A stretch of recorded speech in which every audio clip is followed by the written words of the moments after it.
છેલ્લા 28 વર્ષથી સતત કાર્યરત સંસ્થા કચ્છ જિલ્લા ગ્રામ વિકાસ સમિતિ ગોધરા તરફથી વતનપ્રેમી દાતાના સહકારથી બિદડા સર્વોદય ટ્રસ્ટ સંચાલિત કે.એમ. પટેલ રતનવીર નેચર ક્યોર સેન્ટરમાં જૈન સંતોની પાવન નિશ્રામાં ₹80,000ના ખર્ચે 2 વોટર કુલરનું તારીખ 16/3ના રોજ સાંજે 5:15 વાગે લોકાર્પણ કરાયું હતું. કચ્છ 8 કોટી મોટી પક્ષ સ્થાનકવાસી જૈન સંઘના કાર્યવાહક પરમ પૂજ્ય તારાચંદ મુનિ અને તેમના શિષ્ય રત્ન પરમ પૂજ્ય પ્રશાંત મુનિની પાવન નિશ્રામાં રતનવીર નેચર ક્યોર બિદડામાં યોજાયેલ એક ખાસ કાર્યક્રમમાં વતન પ્રેમી દાતા માતૃશ્રી જયાવંતીબેન વિજયસિંહ ટોપરાણી તરફથી કચ્છ જિલ્લા ગ્રામ વિકાસ સમિતિ ગોધરાના કારોબારી સભ્ય માંડવીના રાષ્ટ્રપતિ એવોર્ડ વિજેતા દિનેશ શાહ તથા લાઈજાના કચ્છી સાહિત્યકાર વિશ્રામભાઈ ગઢવીના હસ્તે લોકાર્પણ કરાયું હતું.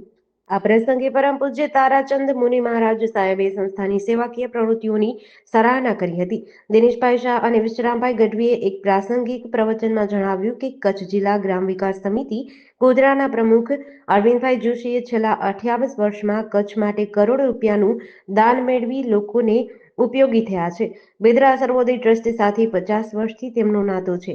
બિદડા સર્વોદય ટ્રસ્ટના ચેરમેન વિજયભાઈ છેડા, રતનવીર નેચર ક્યોરના મેનેજર ભાવિનભાઈ રાજગોર અને મેહુલભાઈ રાજગોરે પણ 2 વોટર કુલર આપવા બદલ અરવિંદભાઈ જોશી અને સંસ્થાને અભિનંદન પાઠવ્યા હતા.